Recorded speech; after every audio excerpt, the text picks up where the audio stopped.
And line 4, thus I will bless you while I live.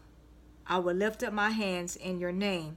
So he's saying, I'm going to bless you, Father, while I'm living, because we can't bless the Lord while we're dead.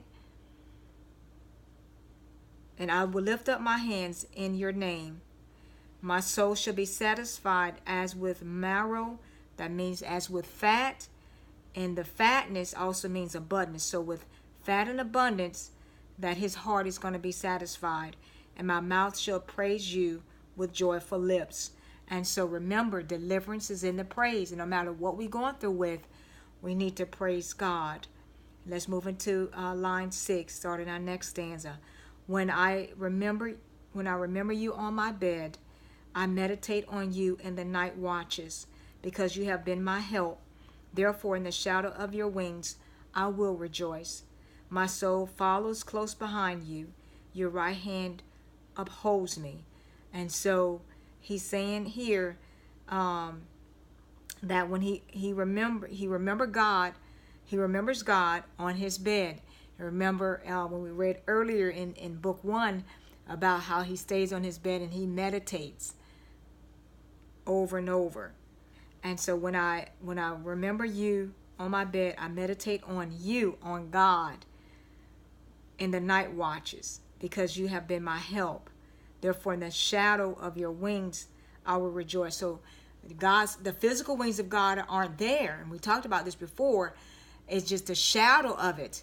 And so, and he's going to take comfort in that, and he's going to rejoice just in the shadow of God's wings.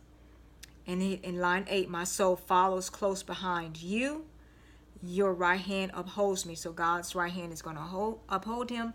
Remember, his soul, his mind, his will, his intellect is following close behind God.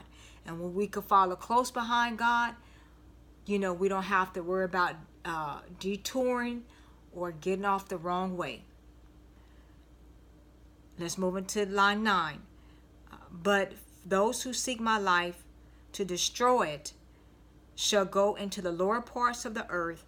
They shall fall by the sword. They shall be a portion for jackals. That's line 9 and 10. So it says, but those who seek my life to destroy it shall go into the lower parts of the earth. They shall fall by the sword. They shall be a portion for jackals. And that is a portion for what? There should be a prey for jackals. And so what he's saying is that if you're going to seek to try to kill me, you're losing your own life. And that's what Saul was doing. He kept chasing David. He knew that, God didn't deliver him into his hand. He should have just left David alone. Because why? By him trying to kill David, he ended up what? Getting killed.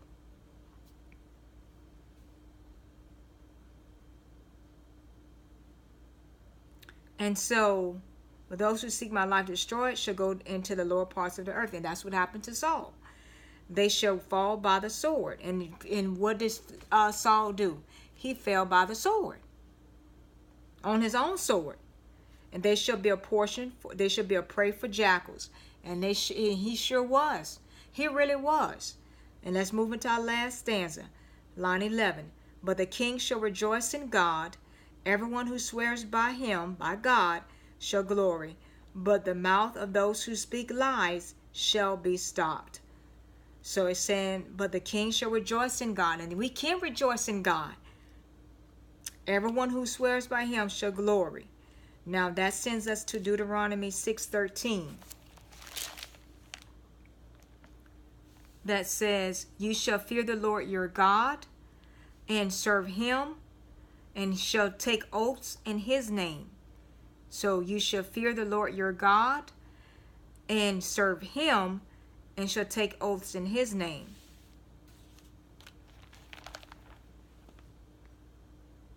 So everyone who swears by him shall glory, but the mouth of who speak lies shall be stopped. And it sure was.